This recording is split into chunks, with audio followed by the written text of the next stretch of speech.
برداشت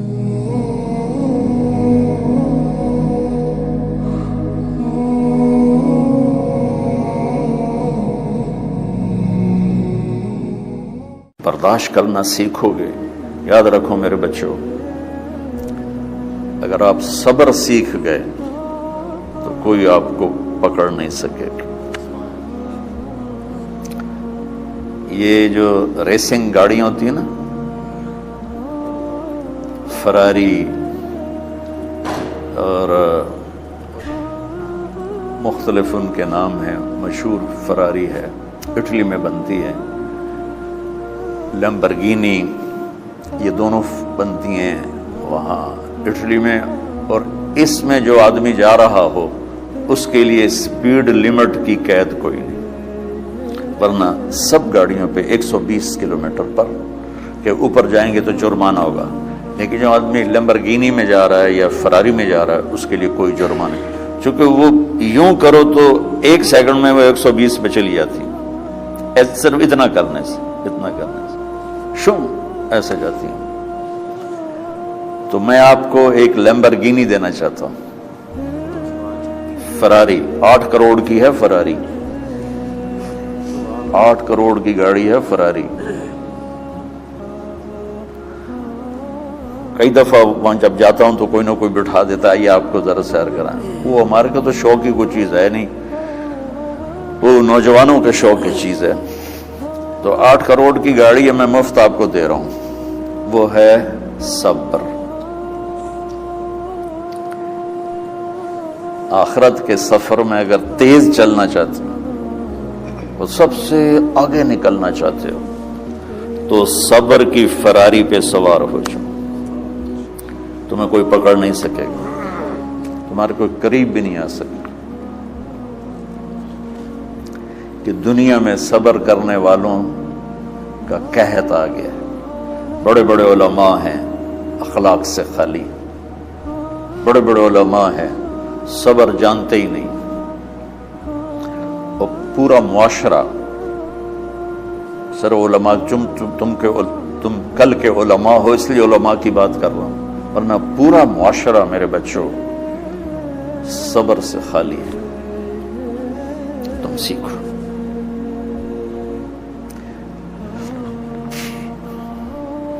دیکھو میری ایک بات سنو، علم کی کمی ہو تو اچھے اخلاق اس کو چھپا دیتے ہیں. اخلاق کی کمی ہو تو بڑے سے بڑا علم بھی اسے چھپا نہیں سکتے. سارے عیب ہوں اور اخلاق اچھے ہوں تو اخلاق وہ چادر ہے جس میں سارے عیب چھپ جائیں گے.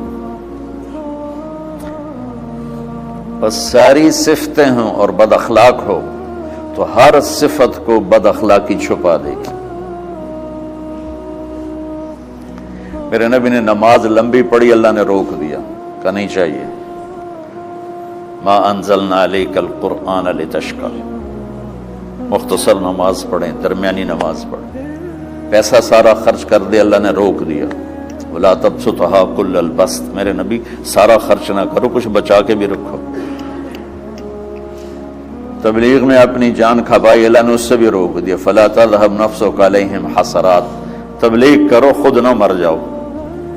تبلیغ کتنا بڑا عمل ہے، اللہ نے کہا اعتدال سے. نماز کتنا بڑا عمل ہے، اللہ نے کہا درمیانہ ہاتھ رکھو. مال خرچ کرنا کتنا بڑا عمل ہے، اللہ نے کہا درمیانہ ہاتھ رکھو. جب میرے لیے میں نے اخلاق میں بلند پرواز دکھائی تو اللہ نے کہا شاباش انک لعلی خلق عظیم. میرا نبی میں آپ کو شاباش دیتا ہوں، آپ کے اخلاق بڑے عالی شان ہیں. یہ نہیں کہا کہ اتنے بھی ذرا تھوڑا اکھ بھی کھائی کر کو کوڑا ہویا کر. تو تم مولوی بڑے غصیلے ہوتے ہو. تم میرے بچے بیٹھو نا اس لیے بات کر رہا ہوں. صبر نام کی شے نہیں ہوتی. فقہ پڑھنا تو ہماری مت ماری جاتی. قرآن کو بھی فقہ کے انداز میں پڑھتے ہیں، حدیث کو بھی فقہ کے انداز میں پڑھتے ہیں. بخاری سے زیادہ امام بخاری پڑھاتے ہیں. ترجمۃ الباب پہ اتنا وقت لگا دیتے ہیں کہ حدیث جو اصل چیز ہے اس کی طرف توجہ نہیں جاتی. امام بخاری کی کتاب کا مقدمہ کوئی نہیں، تو اس پر جب بخاری شروع ہوتی ہے تو ہفتہ ہفتہ اس پہ سبق چلتا ہے کہ امام بخاری نے مقدمہ کیوں نہیں لکھا. جی میں سارے مل کے یعنی امام صاحب نے تو گلاں کی جاتی.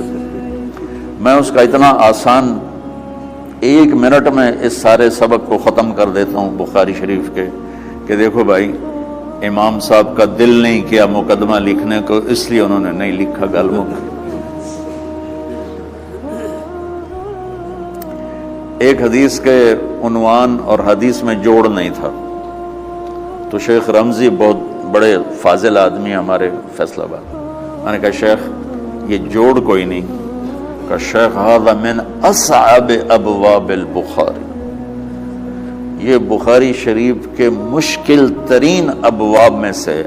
میں نے کہا بڑا آسان کام ہے، امام بخاری بھول گئے، ترجمہ کوئی اور تھا، حدیث کوئی اور لکھ دی، بھول گئے. بشری تو ہیں، کیوں بچوں نے مصیبت پان دیا. تو بچوں شوق سے جاؤ، بہانے نہ کرو. ہماری طرح تھوک ڈال کے پیٹ میں درد، وہ شامہ پہ جان گیا پھر توڑیاں. ٹھیک ہے نا، میں زیادہ بول نہیں سکتا ہوں، ضروری سمجھ کے آیا تھا کہ تم خوشی سے جاؤ.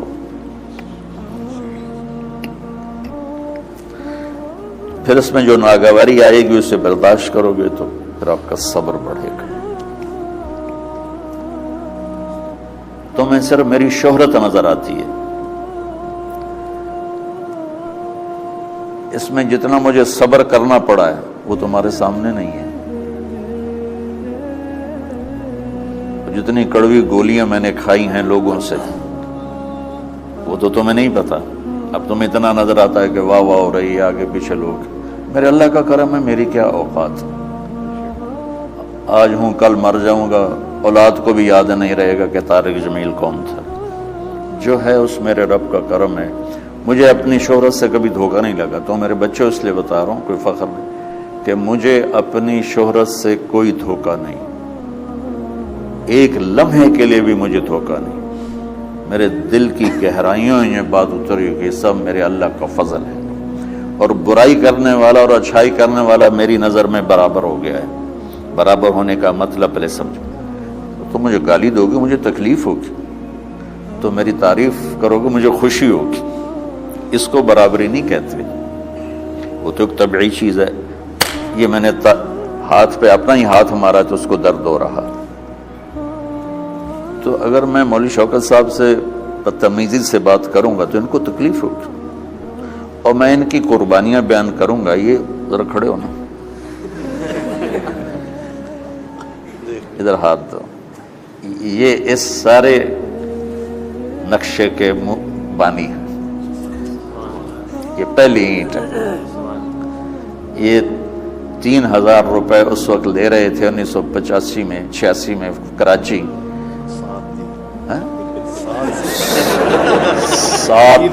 7,000 ان کی تنخواہ تھی، اور میں نے ان کو تلمبے میں بلایا 900 روپے مہینے پر.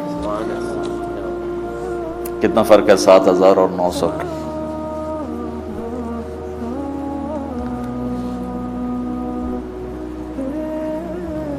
لوگ میری تعریف کرتے ہیں، میں اللہ کا شکر ادا کرتا ہوں، اور اس پہ میں تکبر میں نہیں آتا. یہ ہے مدح اور ذم برابر ہو جائے. یعنی تعریف کرنا اور برائی کرنا برابر ہو جانے کا مطلب یہ نہیں ہے کہ برائی کرنا سن کے اثر نہیں ہوتا اور تعریف سن کے اثر نہیں ہوتا. نہیں، برابر ہونے کا مطلب بتا رہا ہوں. اس کی توفیق، تائید، رحمت اپنی اولاد کو بتا رہا ہوں. کوئی میری تعریف کرتا ہے، میں اللہ کا شکر ادا کرتا ہوں اور اپنے آپ کو بھولتا نہیں ہوں. کوئی میری برائی کرتا ہے تو میرے دل میں اس کے لیے کوئی منفی جذبہ نہیں پیدا ہوتا. یہ ہے اچھائی برائی کو برابر کر دینا.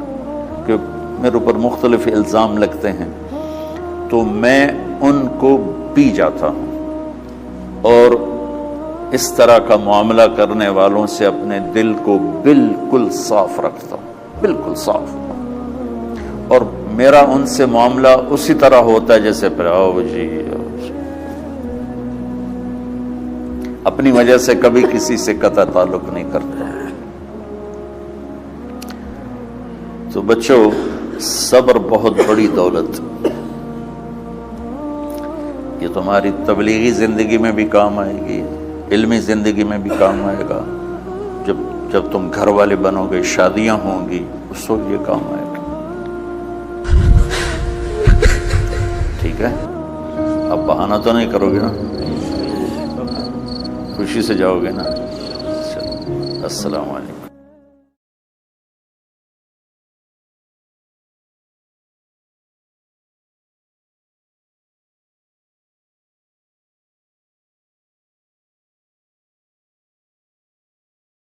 رحمن يا رحمن ساعدني يا رحمن اشرح صدري قرآن املأ قلبي قرآن واسق حياتي قرآن